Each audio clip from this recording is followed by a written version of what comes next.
Buon pomeriggio a tutti, sono Andrea Verzeri. Good afternoon, Andrea Verzeri. I'm part of We Science, the group of young people of Bergamo Scienza. Before starting, I would like to ask you for a moment of attention. If you connect to the website bergamoscienza.it and clicking on the live button, you can post on Twitter and Facebook the live event. Send questions to speakers or invite your friends and followers to follow the conference in streaming. Web questions are received by us volunteers and we will be selecting them during the debate. For simultaneous translation, you can just scan the QR code that you find on the doors of the room that you see behind me. This will address you to Conversio web app, where you will be able to select your language. To listen to the translation, it is necessary to have headsets, so please use yours. If you were not to have them, you can ask volunteers in the room. So welcome to today's event entitled Galileo Project, Quest for Interstellar Technology. We have the pleasure of having as speakers Loeb from the University of Harvard, and it will be chaired by Gabriele Beccaria Stampa. So please silence your electronic devices and participate in the initiatives of Bergamo Scienza. Thank you very much for your attention and have a nice afternoon.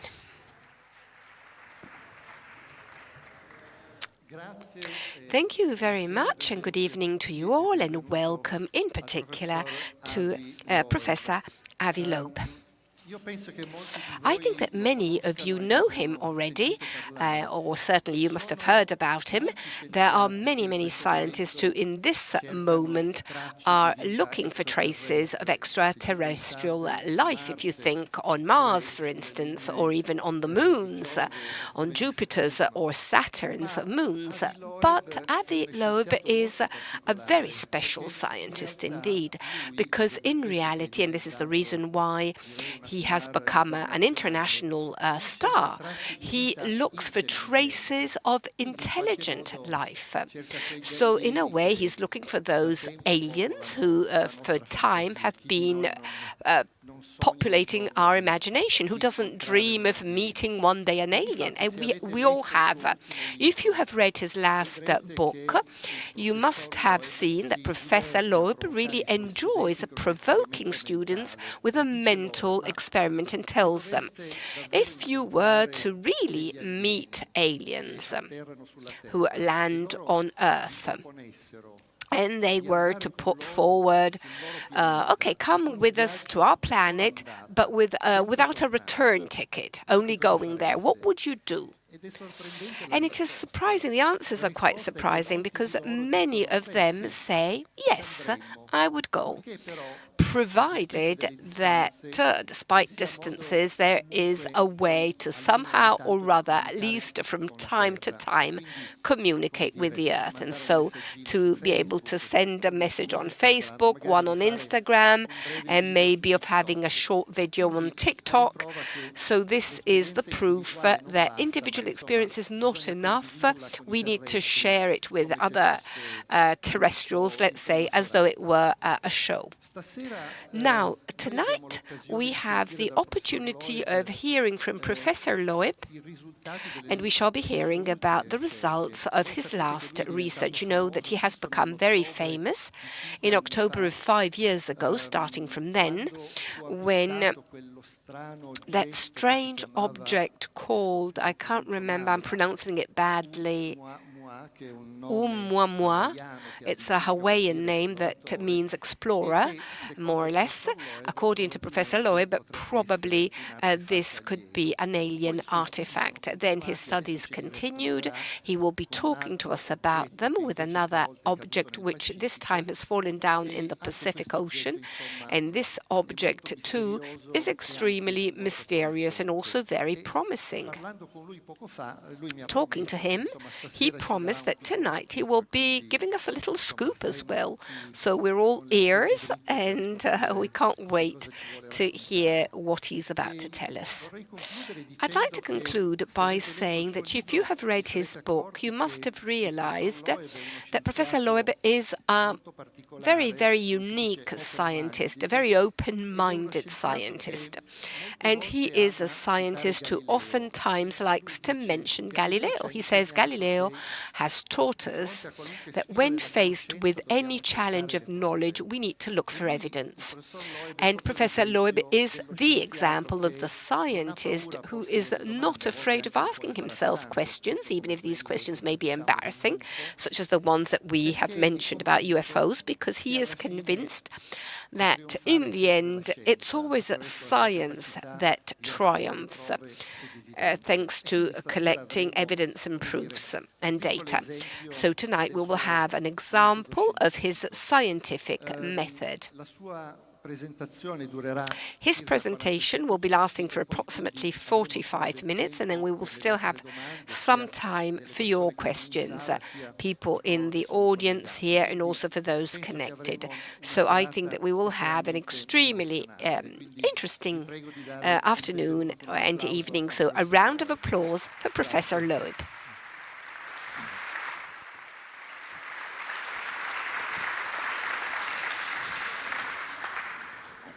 It's a great pleasure and privilege to join you here in Bergamo and to see so many people interested in science, because science is a learning experience.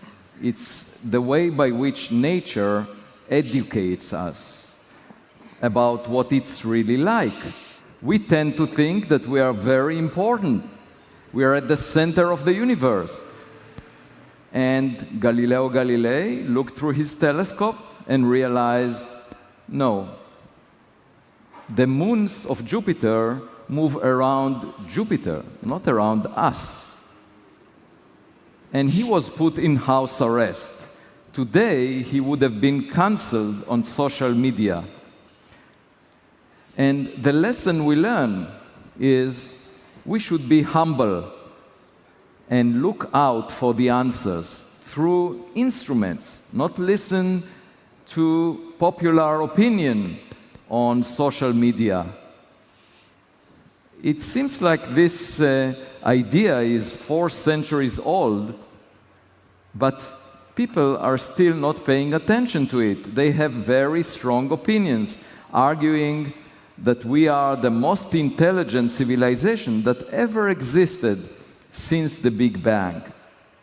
And I say, that's arrogant.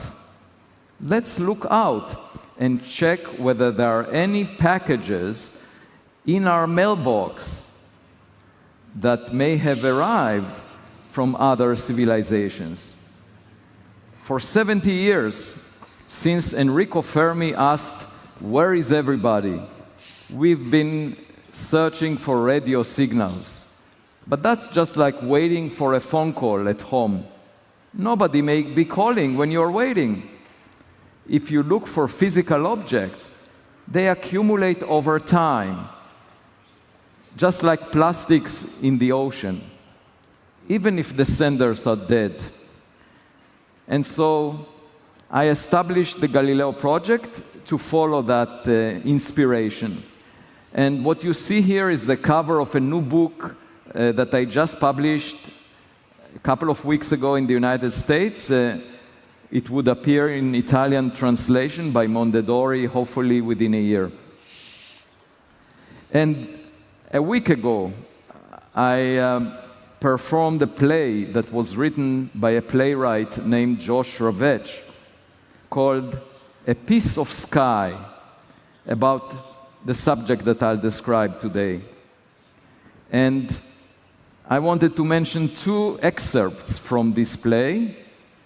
One, I ask, why is childlike bullying so much more prevalent, especially on social media, than childlike curiosity?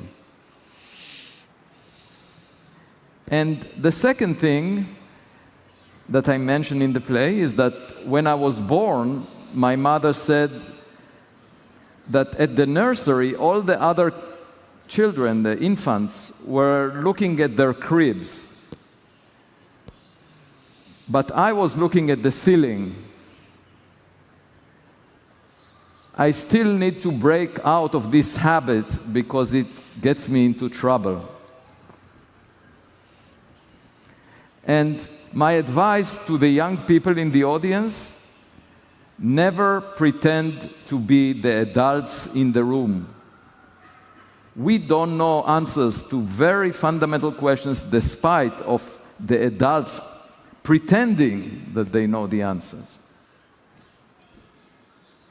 So the Galileo Project includes a lot of scientists, and I'll describe the instruments we have. We have an observatory at Harvard University looking at the entire sky all the time in the infrared, optical, radio, and audio bands, and the data is analyzed by artificial intelligence software. So I'll show you a very short video of the instruments that we have.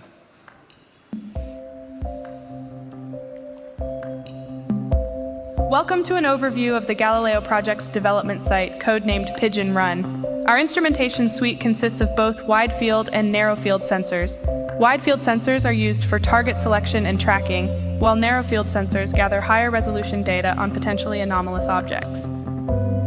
Our main instrument is DALEC, a hemispherical array of 8 infrared cameras. Next to it is the ALCOR, a secondary high-resolution optical all-sky camera. Together, these instruments continuously monitor and track objects in the sky, analyzing them in real time for potential anomalous activity. This is AMOS, our acoustic monitoring omnidirectional system designed to detect and record acoustic signatures across the infrasonic, audible, and ultrasonic bands. AMOS also houses an ADS-B antenna for logging aircraft transponder data, allowing us to quickly separate known from unknown objects. Here we have Skywatch, a multi-static passive radar system designed to detect and track multiple objects simultaneously, measuring object positions and kinematics. NPAC-MAN is an environmental monitoring system for measuring local weather conditions. Sensors include an anemometer, temperature and pressure sensors, a particle counter, and a flux gate magnetometer. Next up is Spectre, a radio spectrum analyzer with a wide band antenna for measuring radio and microwave emissions. Beacon is currently our only narrow-field instrument. Beacon is a high-resolution pan-tilt zoom camera capable of 40 times optical zoom. Our instruments collect a wide range of data, all of which is fed to our computing enclosure housed beneath the DALEC and ALCOR instruments. Here, data is processed and analyzed in real time. Objects detected and tracked by the wide-field instruments are localized in 3D space and analyzed for unusual characteristics. Selected targets are then sent to the Beacon PTZ for follow-up observation. Finally, data is recorded to disk and uploaded to the cloud via Starlink. These combined systems comprise the current version of the Observatory class system, with many refinements, additions, and upgrades scheduled for near-term implementation at Pigeon Run. So this was a brief overview of the observatory we already have, and we plan to make copies of it with improved instruments that will allow us to figure out the distance to objects in the sky. We'll put copies in many different geographical locations because the US government is talking about objects they cannot identify, and we want to help them. They care about national security. Anything that says made in China on it is boring as far as I'm concerned. I'm just interested in things from outside of this earth. And we also use some satellite data looking at objects from above, not just from below.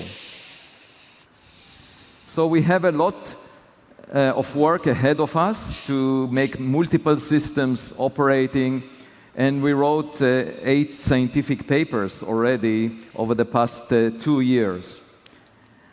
But the subject became interesting to me as a result of a visitor that was kindly mentioned before, named Oumuamua.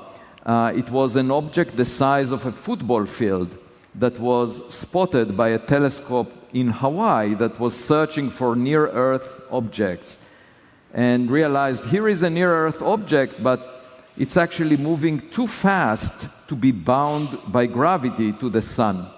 And so that was the first recognized interstellar object that came into the solar system from outside. And at first, everyone thought it's a rock.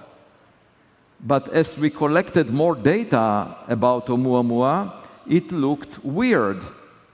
It had a flat shape, pancake-like, based on the change in the reflection of sunlight as it was tumbling every 8 hours.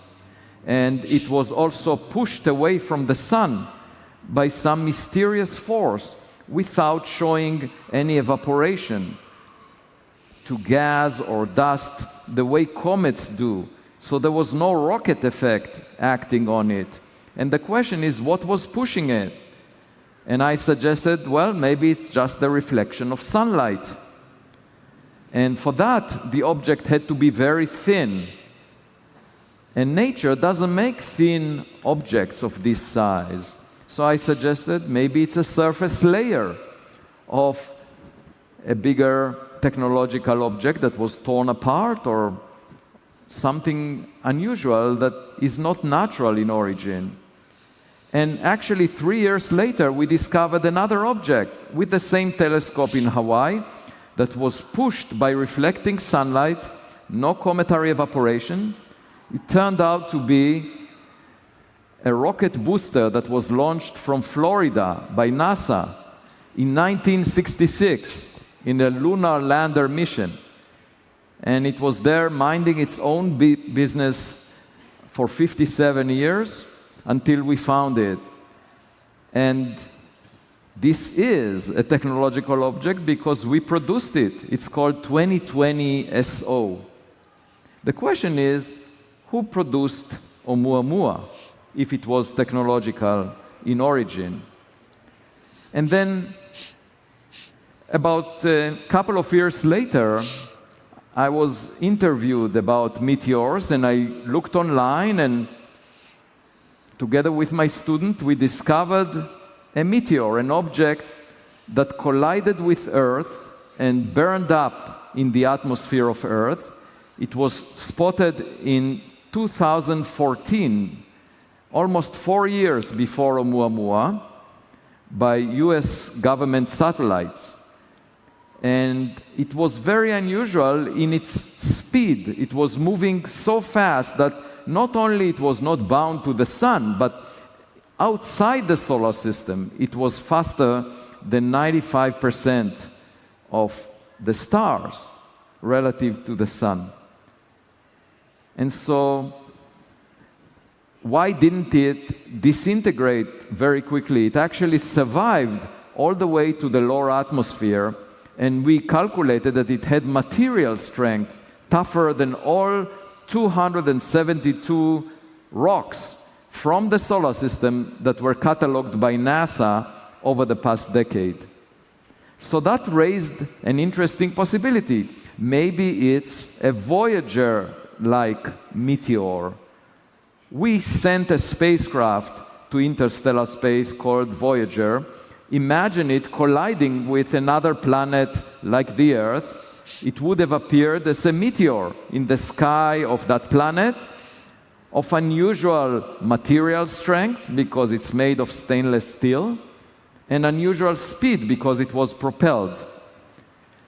And in difference from Oumuamua, in this case, we can collect more data about it by going to the meteor site and looking for the materials left over from it.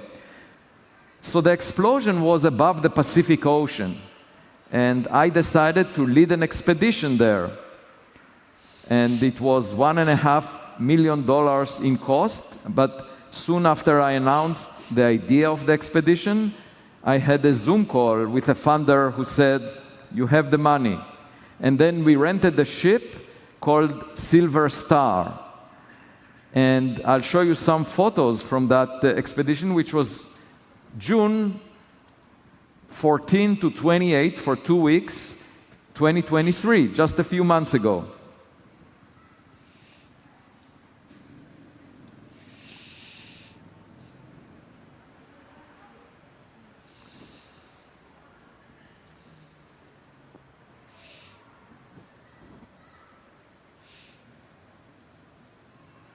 Drifting in my silver stuff, thinking I am where you are. Drifting in my silver stuff, thinking I am where you are. Drifting in my silver stuff, thinking I am where you are. Drifting in my silver stuff, thinking I am where you are.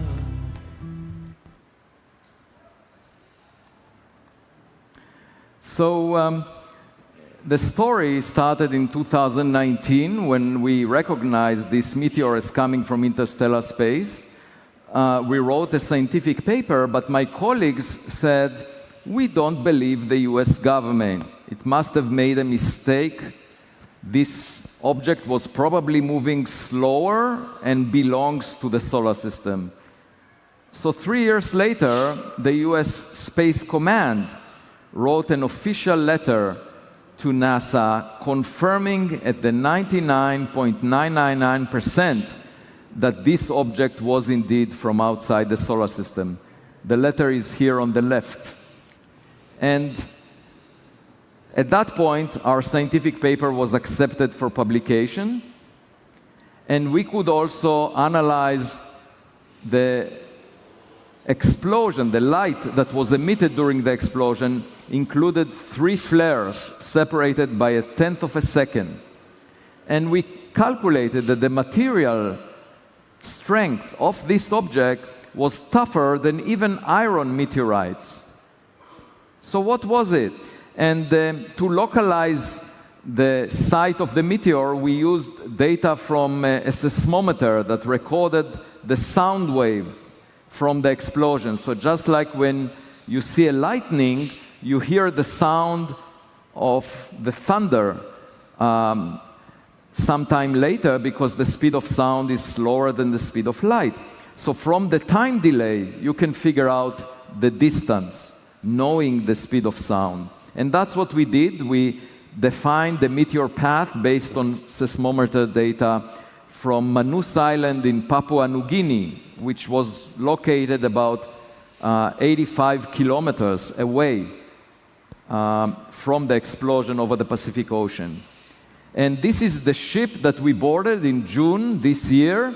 I brought together a group of 28 individuals, the best professionals in ocean expeditions.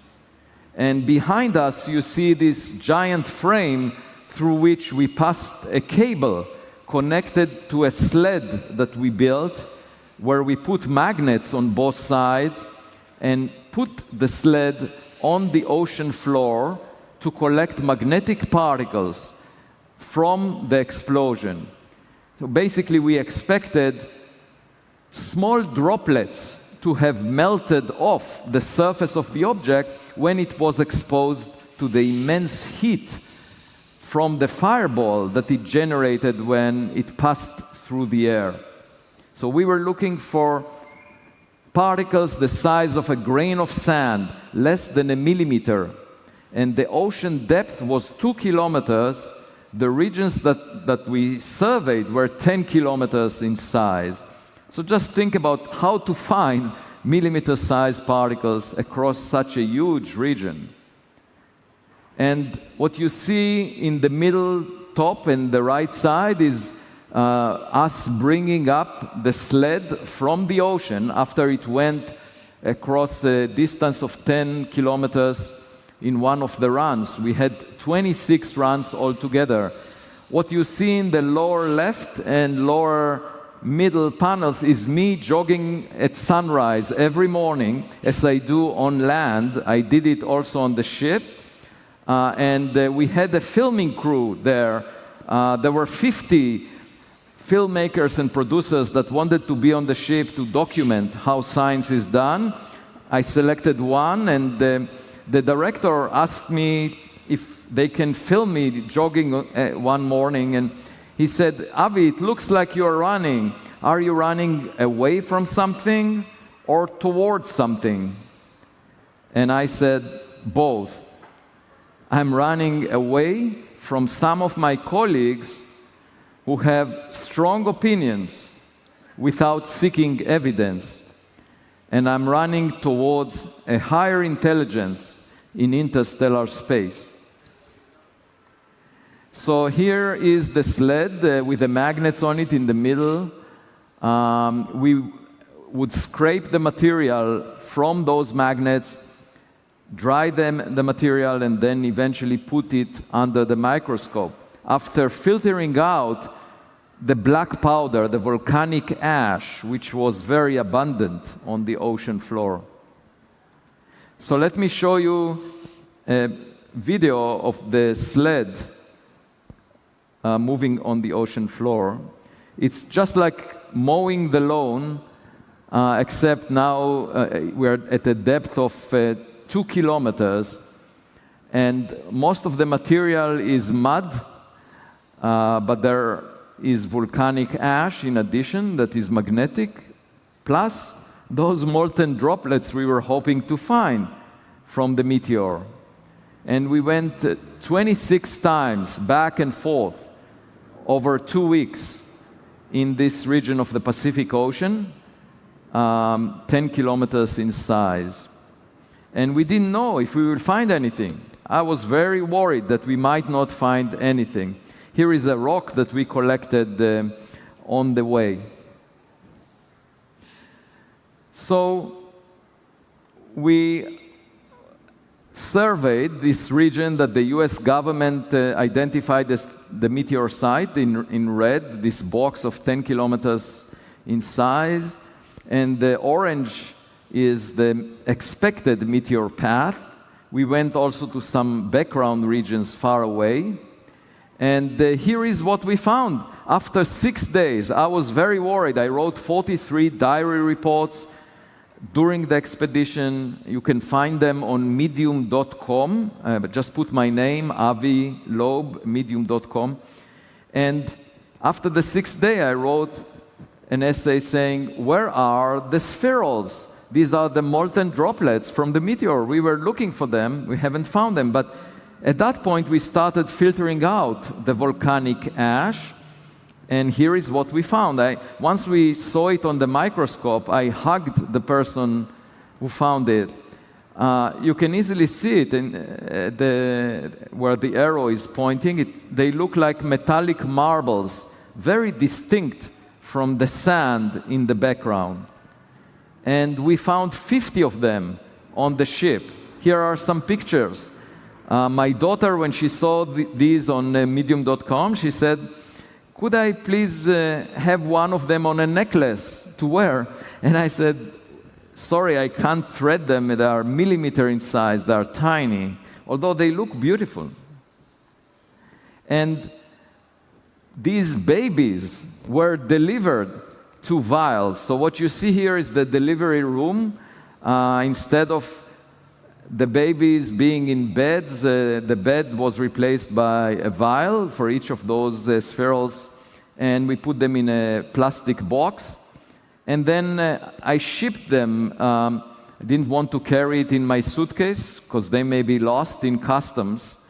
I shipped it with FedEx. You can see the suitcase on the right image in black. And I realized that even though it took a few days of delay for the package to get to me, the material spent billions of years before it arrived to Earth, so it's not much of a delay. And you can see us on the other picture searching on a rainy night for any materials on these magnets, including the funder. He is in the black raincoat here, Charles Hoskinson, who funded it. And then I brought the material to a laboratory at Harvard University, where my colleague Stein Jacobson has the best mass spectrometer in the world. And next to me you see a summer intern, Sophie Bergstrom, who found 600 more spherules after we brought the material back. So I call her the spheral hunter. We now have 700 of them. And here are some examples of how they look like. And what we did is I asked my postdoctoral research assistant, Laura Domine, to make a map of where the spherules were found relative to the amount of material that we collected, and she made this map. And we found concentration of spherules along the meteor path, much more than very far away. And here are some images from electron microscopes of the spherules. When you look inside of them, you see spheres inside spheres, just like Russian dolls. And the idea is that small spheres solidify quickly, and then they get engulfed with molten iron during the explosion, and that molten iron glues them together. So there are spheres inside spheres. And here is an example for a spherule that looks like a soccer ball. And another one that looks like a merger of 3 spheres.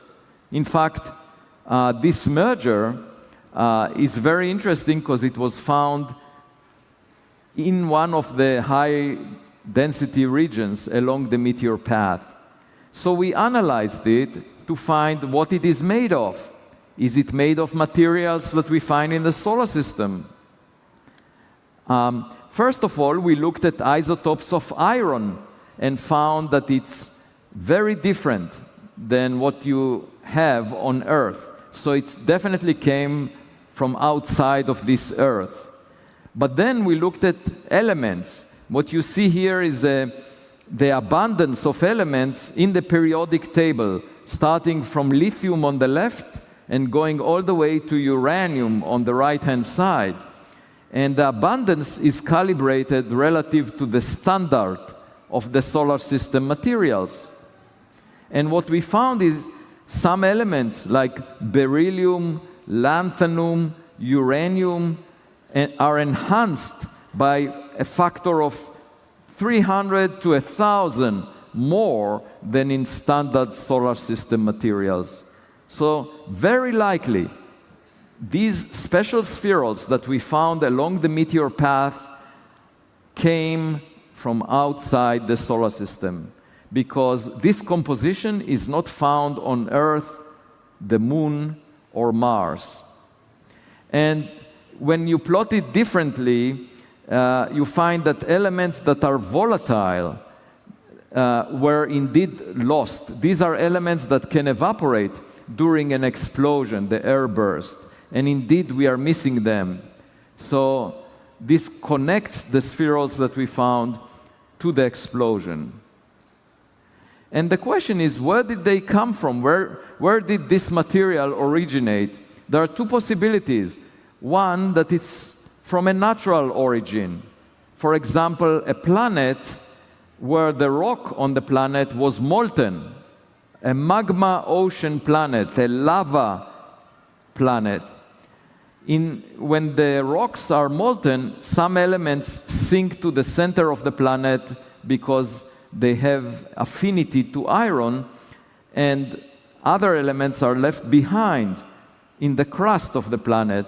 Those are the elements that we found pronounced, enhanced. So maybe it came from a planet outside the solar system, different from Earth, Mars, but had this differentiation that we see in the special abundance pattern.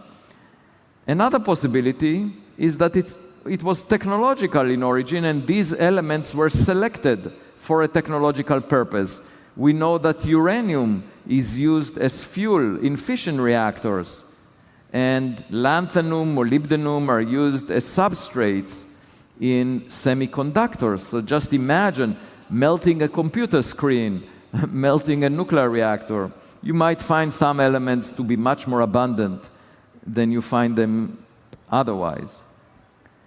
And in closing, I wanted to mention a paper that I'm writing as of now about the natural origin. It turns out that the most abundant stars are not like the sun. They are about 1/10 of the mass of the sun. They are called dwarf stars. The nearest one is Proxima Centauri, 4 light years away from Earth. And we know that Proxima Centauri has 3 planets with a total mass of order 8.6 Earth masses bound to it. And so there could have been rocks that were ejected from that dwarf star. And the same is true for other dwarf stars.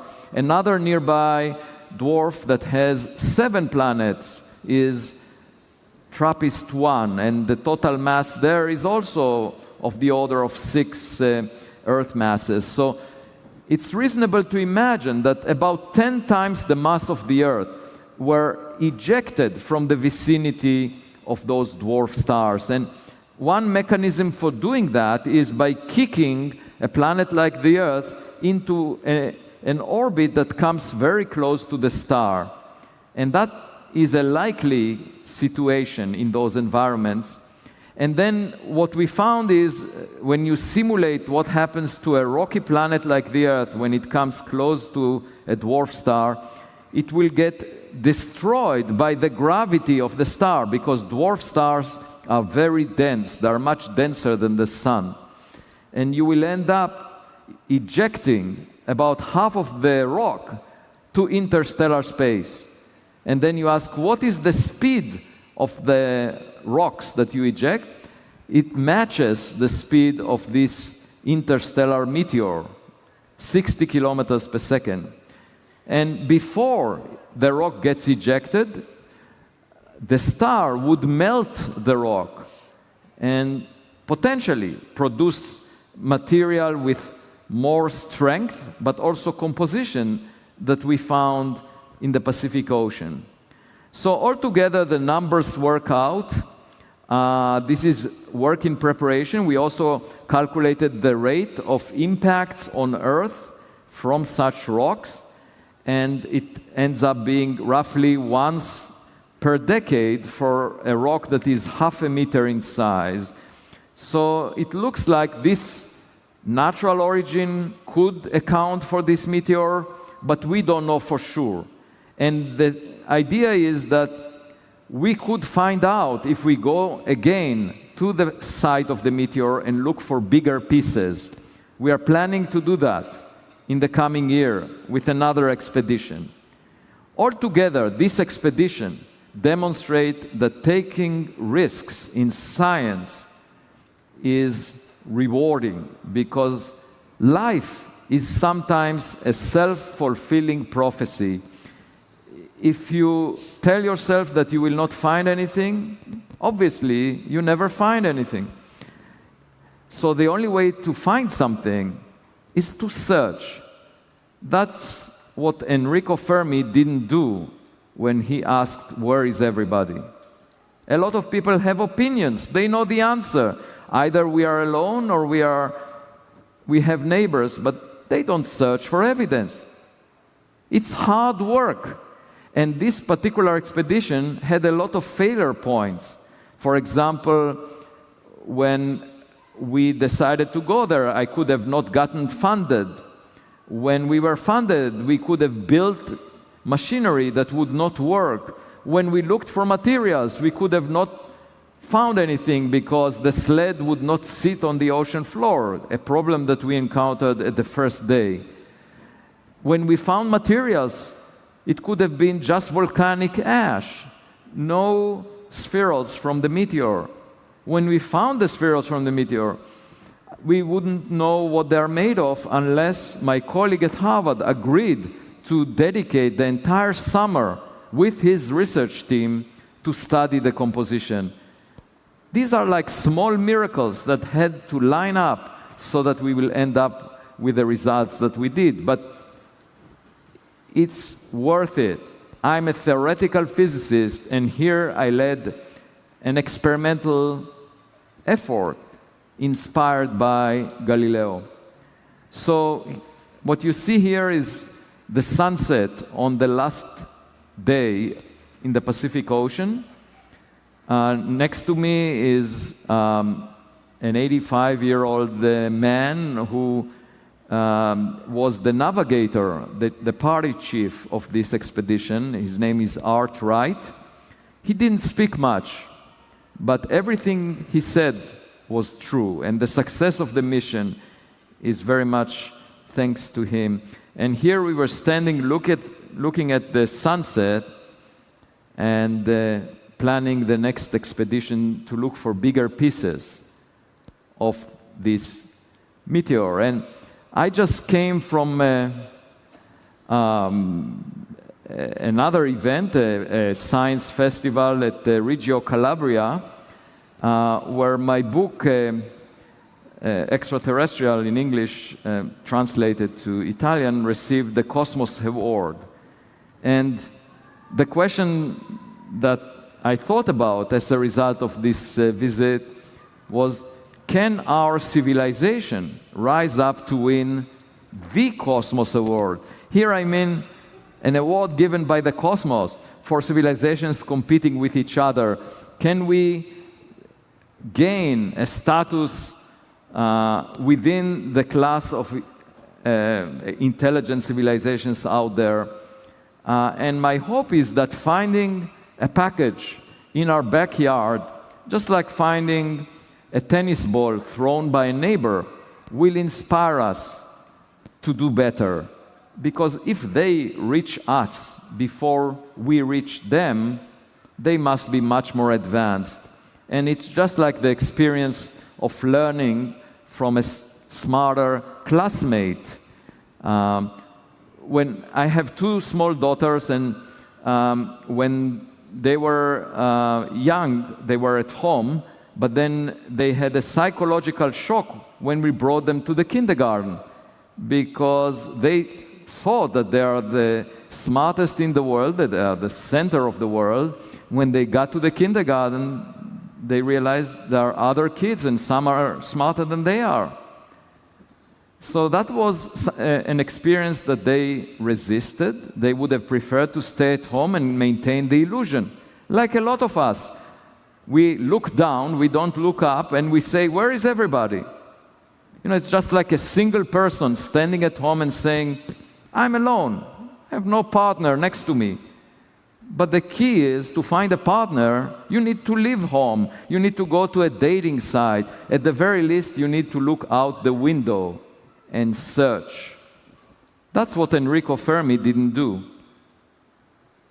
And so maybe now that we will start engaging with the vast space around us and looking for physical objects that may be technological in origin, you know, it's a path that was not taken, so we might harvest some low-hanging fruits. Thank you.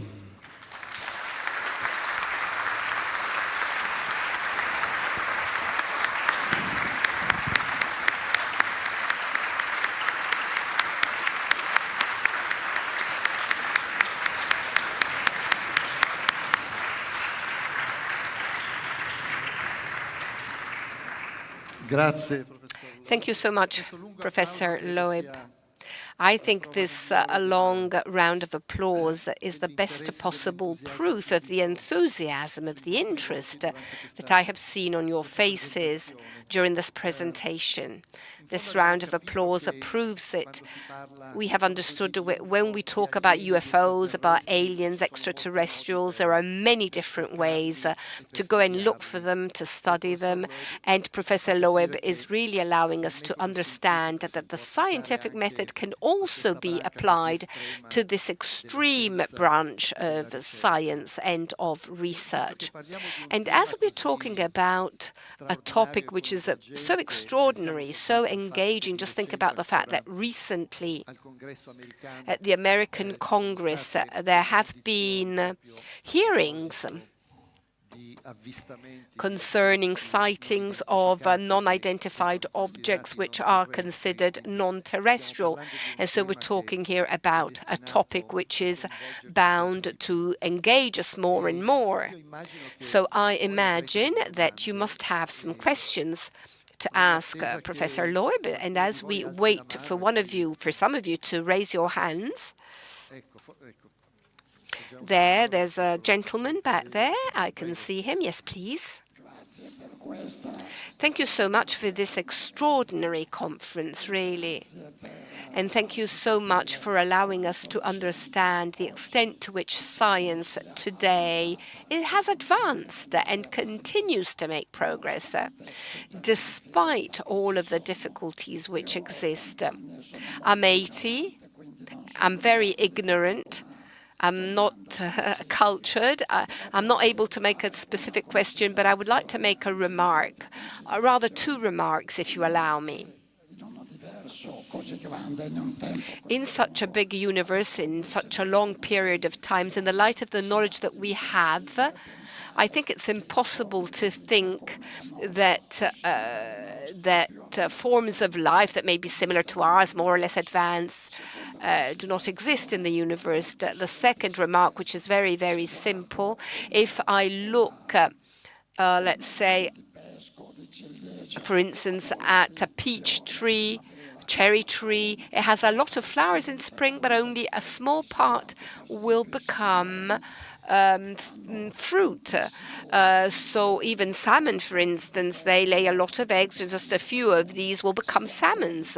If I look at human life also, man puts, 500 million sperms in the woman, and then sometimes it happens that a life is created. And so in a universe with 100 billion galaxies, each one with 100 billion stars and so on, and planets, it's impossible to think that there's only us. So I think that it's certain that there is life. It's difficult to find it, but it surely is there. This is what my remark is about.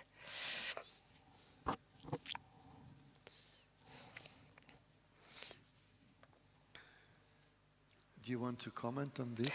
Do you want to comment? I agree. I don't need to say. There is no need for me to preach to the choir. Ok. Avevamo il Signore, prego. Buonasera. Congratulations, first of all. If possible, I have two questions for you. The first is going back to your explanation on the origin of this interstellar material.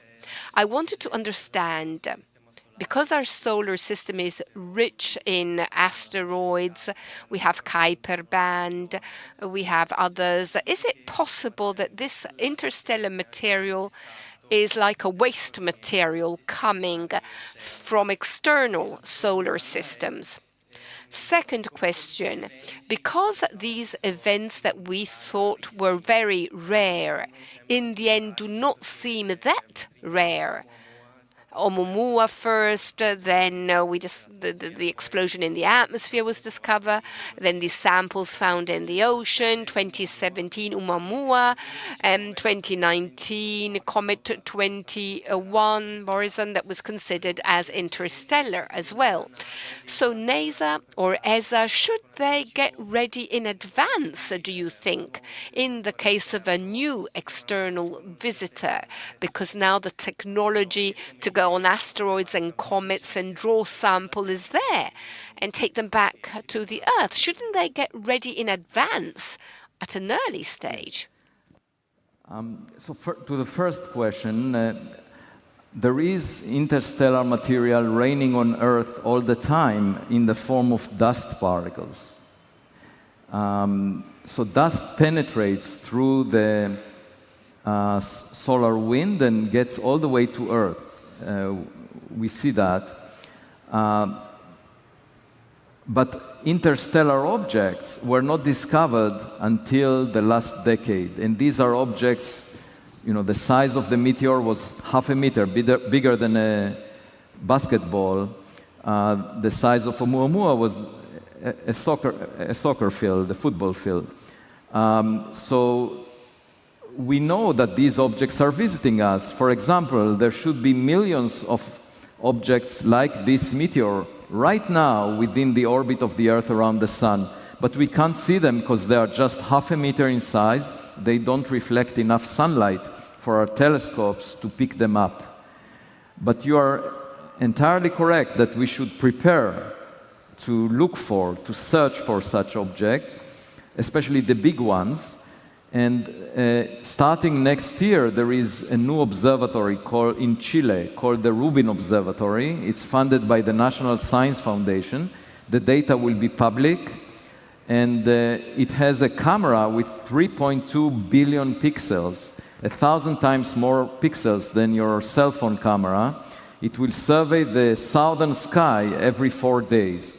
And calculations show that it should find Oumuamua-sized interstellar objects every few months.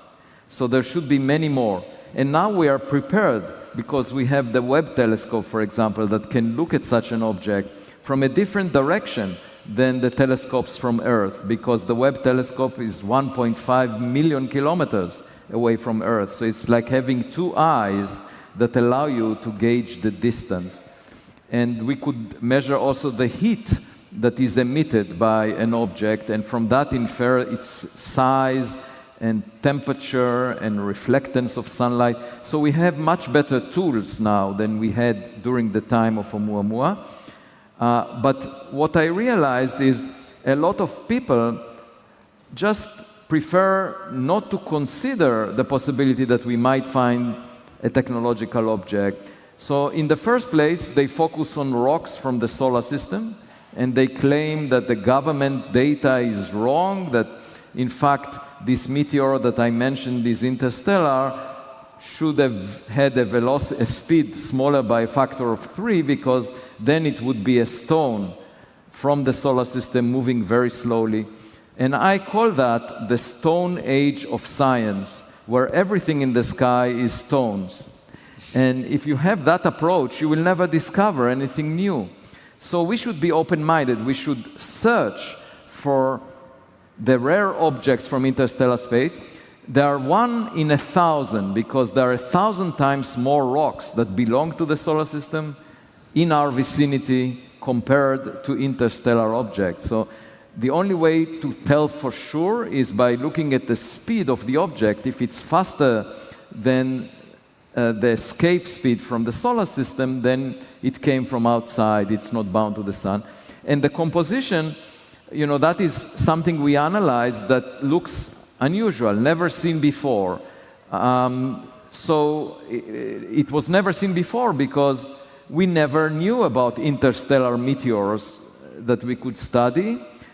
And most of the meteors, 99.9%, are from the solar system. So it requires you to know the speed so that you can infer that it's interstellar. So we are starting to do it now, and obviously we will have progress. And young people will probably know much more than I do in the future when we get more data.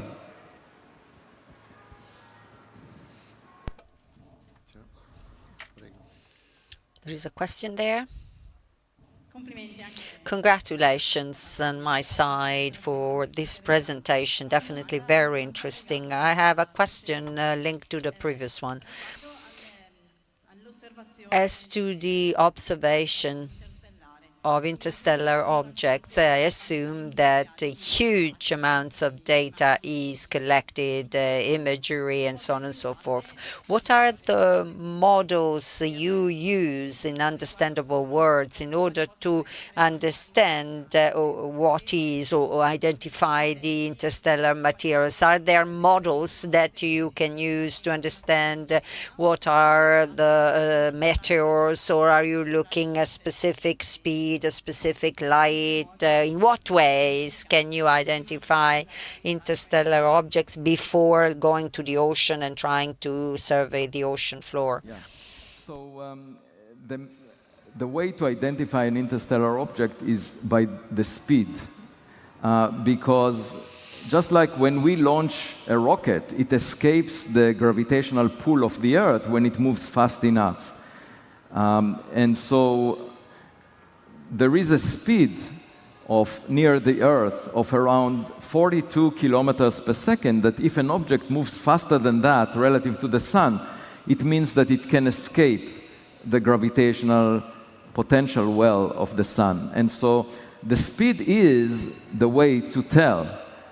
And of course, if we have more data, if we, for example, realize that it's not an object that just responds to gravity, there is propulsion, like we have in the case of spacecraft, that would be even more intriguing.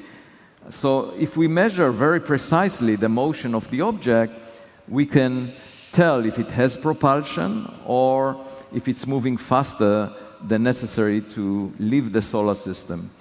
And humanity sent 5 probes to interstellar space: Voyager 1, Voyager 2, Pioneer 10, Pioneer 11, and New Horizons. They were sent at a speed above the escape speed from the Sun, and so they will eventually go to interstellar space. It will take them 10,000 years to leave the solar system, the Oort cloud. So we are just now polluting interstellar space with trash, because these objects will not be functional anymore once in 10,000 years. And you can imagine other civilizations doing it before us, because most stars formed billions of years before the Sun. And it takes about 1 billion years to cross the entire Milky Way galaxy with the spacecraft that we launched. And that means that if another civilization existed more than 1 billion years ago, they could have reached us by now. But even if that is not the case, just studying interstellar objects allows you to learn about environments that are very far away. It would take us millions to billions of years to go there and check the environments, but these objects already spent the time reaching us. So it offers a new way for us to learn about other environments. And in the case of the meteor, we knew that the speed was very high, so that's what led me to do the expedition. And then we collected materials, and we looked at them through microscopes, not telescopes. It's a new window into the universe that was never attempted before, that you use microscopes to learn what is far away outside the solar system. And this just is extra information, additional information, that it came from far away because of the composition. But the way we decide if something is interstellar is based on the speed. Yeah.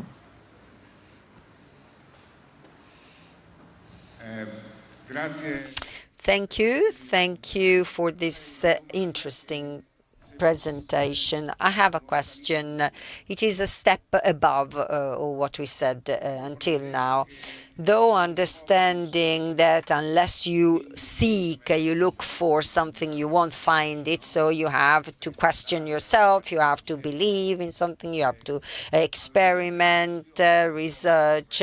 In my perception, I don't know whether I'm wrong or right, the development growth of scientific research is exponential in all fields, in particular astronomy and the search for extraterrestrial life.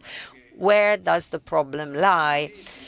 And the average of ordinary people, and I'm one of them, have a hard time understanding such a development, and as a consequence, the problem could be a sort of a scissor, a gap that becomes larger and larger and more dangerous between science, what it can give us, what research and technology can give us, and daily lives, where nobody of us, with some exception of course, the average person does not understand that this shirt comes from scientific research, that our mobile phone comes from a scientific research.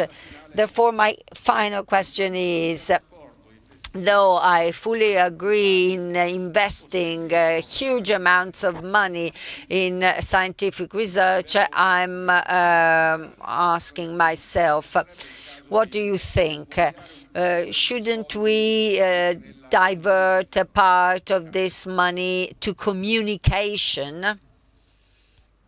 Yes, this is an excellent question. And first, I wanted to say that I don't feel that I am very different than the public. I'm, on this expedition, we boarded the plane, and the pilot stood at the top of the stairs, and he said, "Welcome aboard, Professor Loeb." And I said, "You can call me Avi. I'm just a curious farm boy. I was born on a farm, and I'm driven by curiosity." And I think that's what the public cares about. And that's why I feel an obligation to communicate the work that I'm doing before we get to any conclusions, because it's like a detective story, and the public connects to detective stories.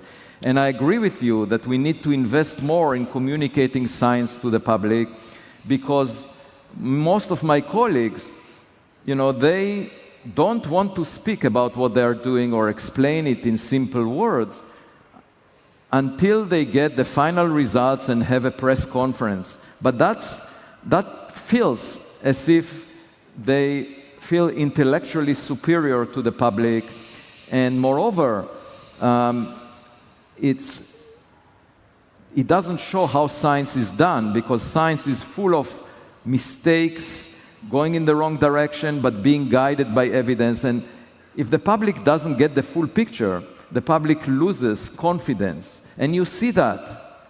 And I find that unfortunate. And therefore, I communicate to the public, but my colleagues see it as a negative. They say, "You should not speak to why did you write the diary reports in this expedition?" And if you look back at history, people wrote diaries throughout history, and that is the way. And I got a lot of emails from people who followed the reports. One of them said, "I had a stroke, and reading your reports gave me a meaning to my life, to see how science is done."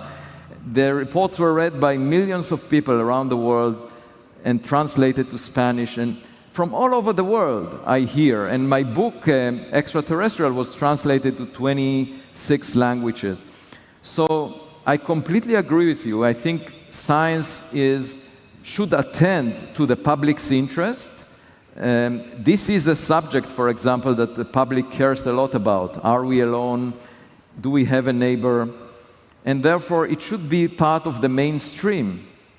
And I get a lot of pushback to that, because the more the public is interested in something, the less the scientists want to engage with it, because they want to work in sort of isolation from the public's interest. And you see that very often. To me, if we address a fundamental question that would affect the future of humanity, because it will give us inspiration, it will allow us to see our technological future, frankly, we should be humble, we should be modest, we should not assume that we are the smartest civilization that existed ever, that Albert Einstein was the smartest scientist in the last 13.8 billion years. We should approach it with modesty and just look at data, and when an object looks different than rock, let's just say that. Oumuamua had no cometary tail, no evaporation. But my colleagues were saying, oh, maybe this cometary tail was transparent. You just couldn't see it. It was made of hydrogen or nitrogen. And I felt like the kid in Hans Christian Andersen's tale who said that the emperor has no clothes. In this case, Oumuamua has no cometary tail. And everyone around me says, oh, of course, look at these clothes. They're beautiful. They're just invisible. And so what I do feel is the public has common sense, but common sense is not common. The right approach is to collect evidence and be guided by it. But there are people who ridicule that and say, we know that it's an extraordinary claim. We don't think there is anyone else out there. And other people who are saying, we believe in this, but both sides do not look for evidence. They just have an opinion. And collecting the evidence is a lot of hard work. And one last thing I wanted to mention, Steven Weinberg, the Nobel laureate, he wrote a book called After the First 3 Minutes. And in the end of the book, he says that the more we study the universe, the more pointless it looks. And I also worked on the study of the universe, and I thought to myself, why does the universe look pointless to the cosmologists who study it? And I know from my personal life that when you find a partner, it gives you a meaning to your existence. And so the reason that cosmologists find the universe as pointless is because they focused on lifeless entities like elementary particles, radiation, stars, galaxies. But if we were to find a partner out there that we can learn from, it would give a meaning to our existence. We would not feel lonely the way Enrico Fermi felt. Facciamo da questa parte anche così, qui davanti. Buonasera, professore. Good evening, Professor, and thank you for this enlightening presentation. You mentioned the Fermi's paradox many times. Fermi stated that if we are not alone in the universe, then where is everybody? And in your essence, in this essence, it caused my nightmares. Delving into the topic, I found a corollary, which is called the theory of the dark forest, which has a paradoxical nature. We have no evidence to say that it is so, but this postulate states that other sentient civilizations, forms exist in our universe, but they are silent, like in a dark forest, because to emit a signal, something that human beings have been doing for many years now, would assume that I am here, I show myself, but I do not know who is on the other side. So my question is the following. As a researcher, what is your perspective on this other paradox? Yeah, so there are various possibilities. One is, imagine a planet where an entrepreneur named Mark Zuckerberg decides to build goggles that you put on your head and live in the metaverse.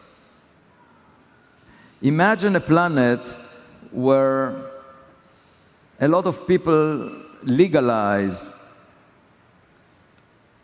recreational drugs and enjoy the vision, which has nothing to do with the reality that we all share.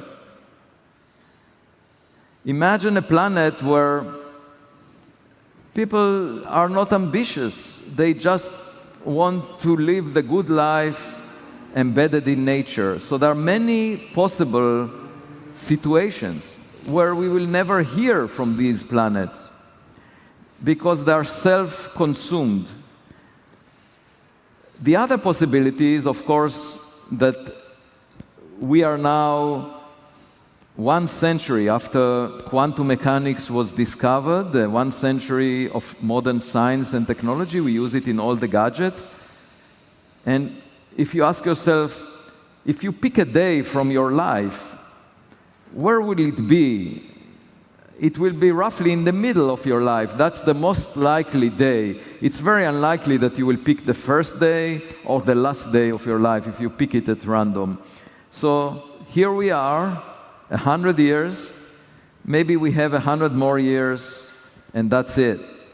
Because we will cause some catastrophe that we cannot manage, like artificial intelligence, or a pandemic, or someone, in addition to Putin, will decide to use nuclear weapons.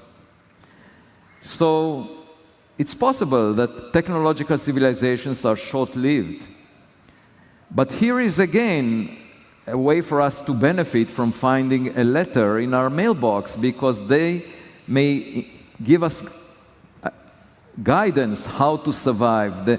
There is this Darwinian selection of civilizations in interstellar space.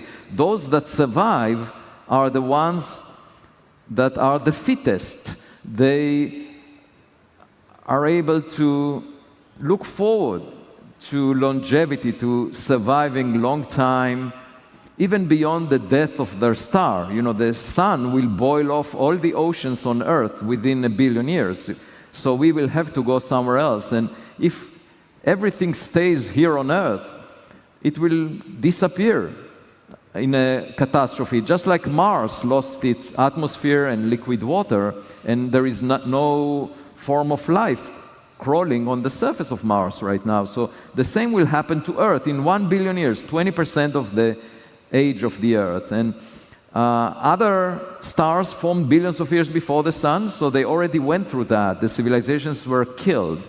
And so civilizations rose and fell. There were lots of tragedies. We were not around when they existed, so we never heard the cries for help from those.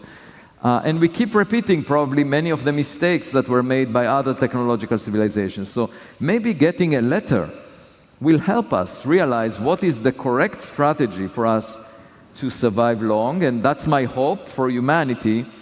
And I hope that when it happens, that people will read the words of John Lennon, who said, imagine all the people living in peace. Because right now we are investing $2 trillion every year in military budgets, in conflicts, killing each other for nothing. It's a waste of resources. If we took the $2 trillion a year and put it in exploring space, for example, I calculated that we could send a probe towards every star in the Milky Way galaxy, billions of them, in this century. Just over this century, we can send probes towards every star. So it's all a question of priorities. And unfortunately, if you read the news every day, you realize that our priorities are not in the right place. We are not, as far as I can tell, the most intelligent role model that you can imagine. So I want us to find a better role model and learn from them.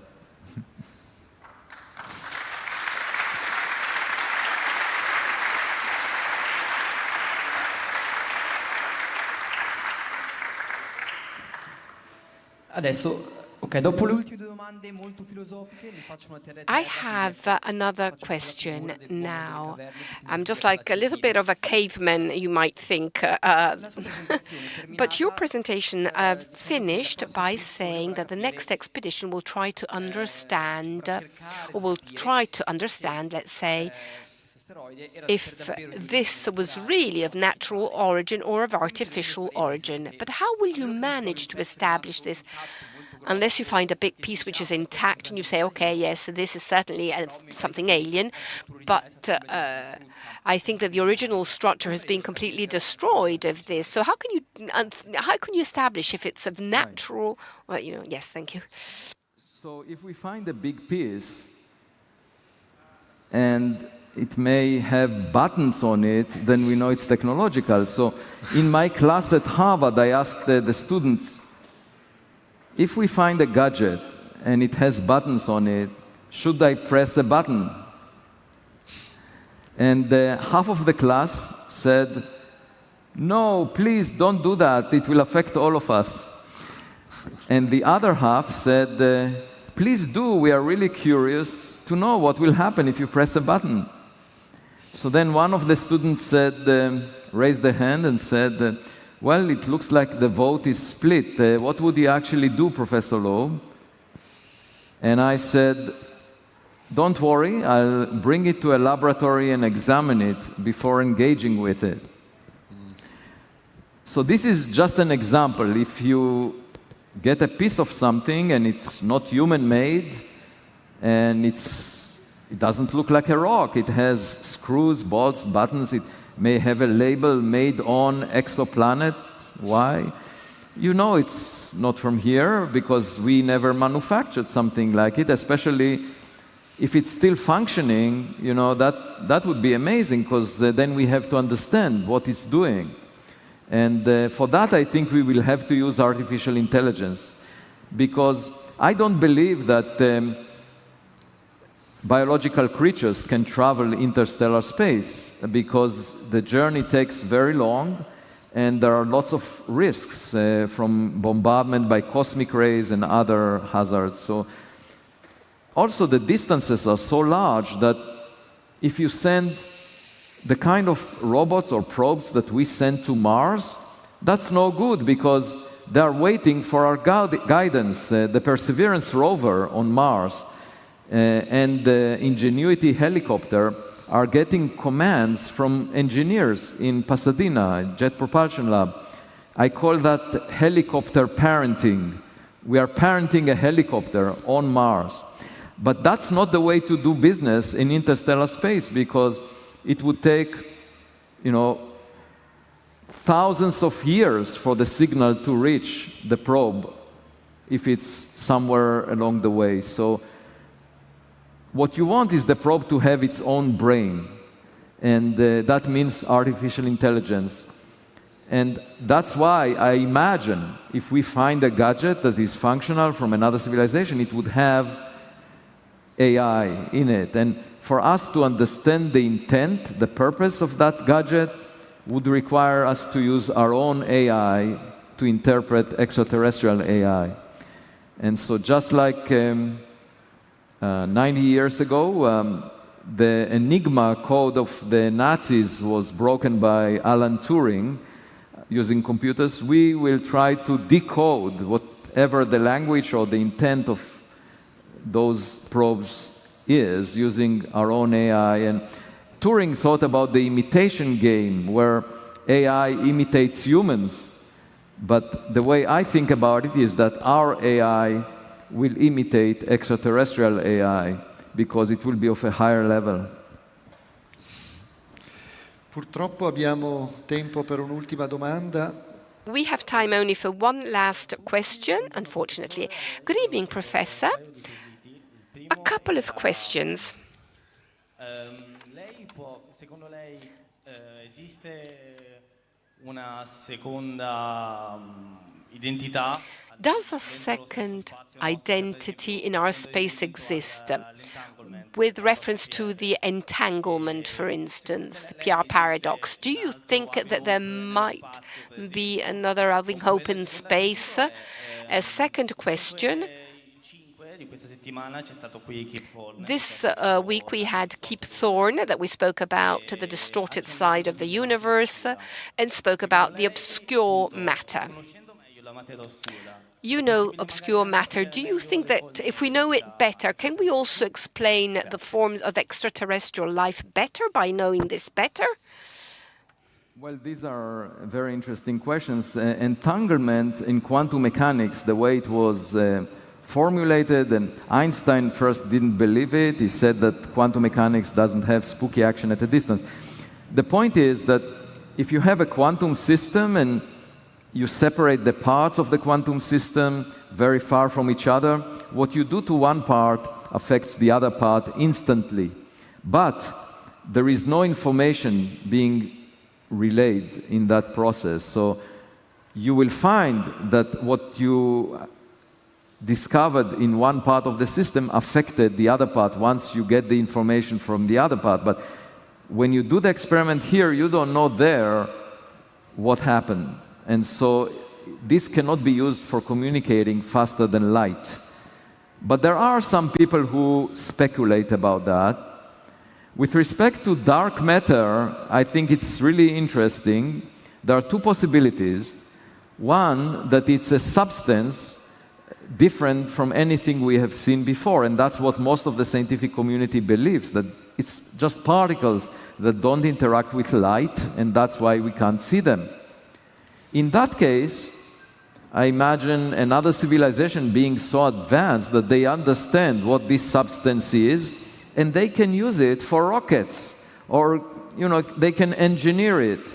In fact, a very advanced scientific civilization could be an approximation to God. It would look magical to us because they would create life in the laboratory. They could create a baby universe in the laboratory if they understand how to unify quantum mechanics and gravity.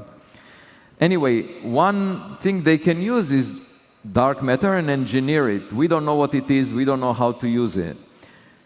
But there is another possibility, that there is no dark matter, that we are fooling ourselves, that in fact gravity is modified. And it's modified in a way that gives us the impression that there is more matter, but in fact we are using the laws of gravity of Newton, Einstein, but there is a change when you deal with very low accelerations in space. And so in that case, we will never find the dark matter. There is no dark matter. But in that case, I wrote a paper that showed that if indeed the inertia is modified so that you account for the dark matter using modified inertia, then you can build a rocket that would not need much fuel and could reach a significant fraction of the speed of light at very low acceleration. And so, in principle, that can also be used to technology. This illustrates the basic fact of science, that questions that are in the realm of curiosity, that you just wonder about something, eventually, once you understand it, you can use it for technology and prosperity of humanity. So other civilizations may have done it for their own benefit, and we can just learn from them. I have no reason to avoid the encounter just because of my ego or arrogance. I think we should be modest. We are not necessarily the smartest. It's our duty to learn from them. Also, we should not be worried about any threat. Stephen Hawking argued that we should be not transmitting signals because who knows what they would do to us, like the Europeans did when they went to the Americas. And all the indigenous people there suffered quite a bit from that visit.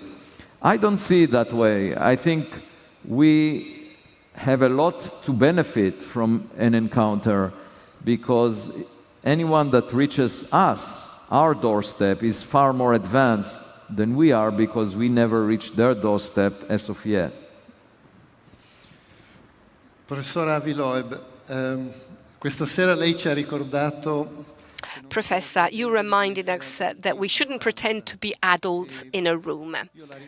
I'd like to thank you very much, because I think that tonight many of us have transformed themselves in very curious children. So thank you for this extraordinary lecture.